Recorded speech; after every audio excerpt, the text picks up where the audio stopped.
For those of you who don't know me, I'm Marie Henderson. I'm a PhD student at Purdue University, and I'm going to be chairing your first two sessions today.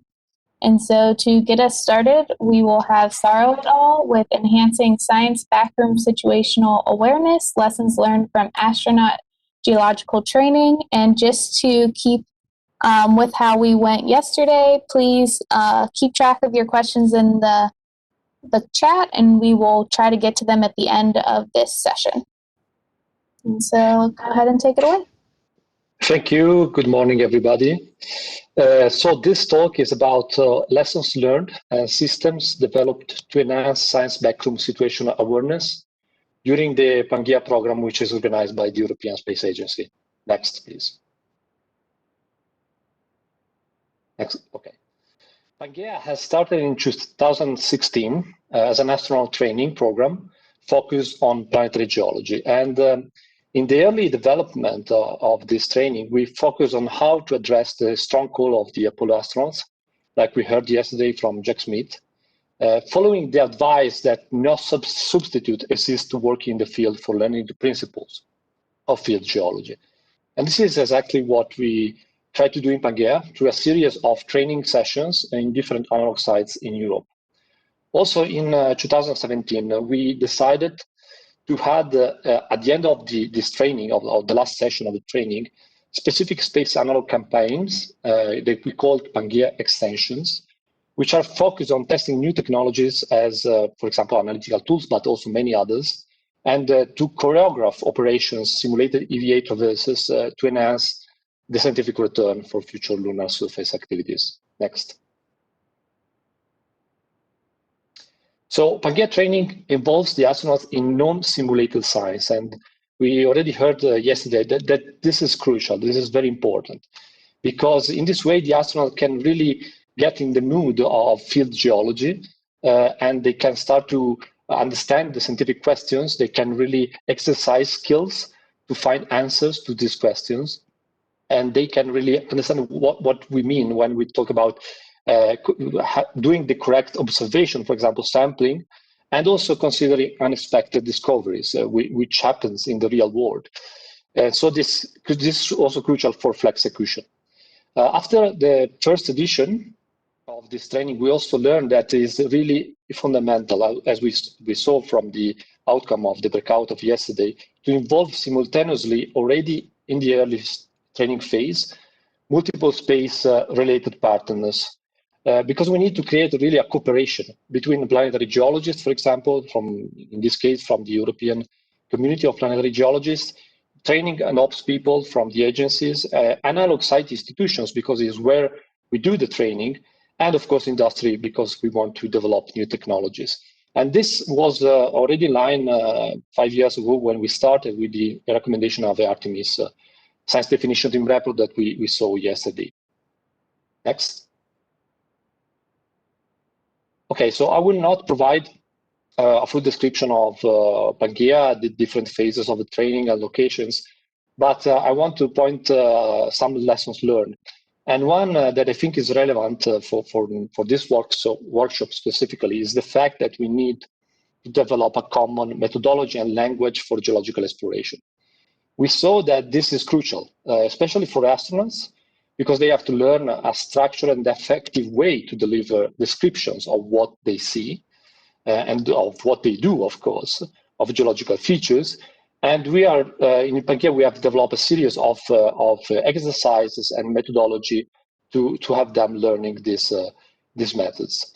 Also, we saw that there is a big communication problem between the different specialists involved in these operations. Just an example, geologists use, and scientists in general use terms that are non-descriptive but theoretical. And in the same way, engineers, operational people have their own specific language, and all of these actors need to develop together a common glossary. It's a long process, and it's something that will be crucial for the flow of information to be effective. Next slide. So all the skills are exercised in Pangea during the last session in Lanzarote, where the astronauts perform traverses with real science objectives. So these are not simulations of EVA activities, but they are traverses where they for the first time, they interact with scientists in a science backroom. Next. Instead, in Pangea extension campaigns, we enter in the field of simulated science and operation. So since the beginning, we tried to address some of the measure points of the Artemis Science Definition Report, because we tried to see how to choreography samples, sampling activities, EVA operations, also with replica of the Apollo tools.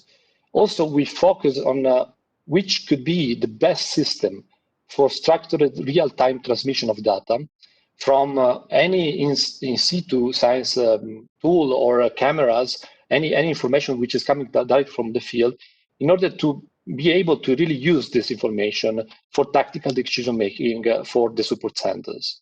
Next. So this evolved in 2018 in what we call in ESA the electronic field book. Electronic field book is a concept, but is also a system that we already use during these campaigns. It's a software, it's tools, it's really a system. And this is supporting field mission operation and scientific data gathering and the direct interaction with supporting ground teams through automatic disruption-tolerant data transmission. So useful data includes geolocation, sampling information, samples, descriptions, panoramic photos, videos, microscope images, spectra from analytical tool. All this goes through this system, which is structuring this flux of information. Next. So here, just an example, through the electronic field book, the control rooms, so any super center have a broad overview of the incoming data. This data can be displayed from different perspectives, so can be location-centric, so where a data is from, where a data is coming, can be station-centric, so all the data from one station, sample-centric, or communication-centric, so related to a specific communication or chat or vocal communication-centric. And this data can be then manipulated by the science backroom and sent back to the crew. Next. So here, another example, this is a map section of the EFB. It displays, of course, the planet traverse, the actual traverses, potential sampling site, actual sampling sites, interesting areas, and we can use 2D, 3D models, also multispectral images to put on these maps. We can also put some operational constraints like keep out zones, distance we can calculate, and monitoring. So this is really a crucial tool to perform these kind of activities. Next. Then we have also data which is coming from scientific instrumentation. And of course, we expect that Astronaut will have instruments, both portables, but also deployable. And we want this information to go through the system and really to reach the scientists not only as raw data, but also as pre-digested, pre-interpreted data, because in this way, the data can be really useful for decision-making processes and can help the scientists to get to a decision and support really the astronaut for the following step. I will talk about this more specifically in another talk later. So next. So it is. So another point is that in the system, it is possible to create an interaction between the scientist and the crew, which is not the classical interaction through the Capcom, but also through the exchange of information. Like, for example, providing images which have been annotated to direct the astronauts toward an interesting area, or any annotation that can be then sent back to the crew and be useful to direct them. And this is another very powerful secondary line of communication that can really help to get in the same efficiency level. Next.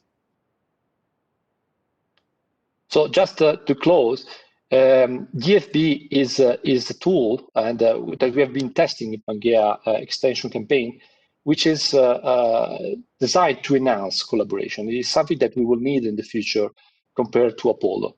In this way, really it is working as an effective data harmonization and transmission platform between the segment of the field and any support center on the ground. And if EFB handles this data exchange, provide real-time situational awareness to the ground, and of course pass also to this second step, to pass back to the field enriched information. So we will be testing the system also this year. We are planning a new campaign this autumn, and really we will be open, and we want really to invite selected representatives from the community to really advance forward in this work. Thank you. Thank you very much, and great job staying on time.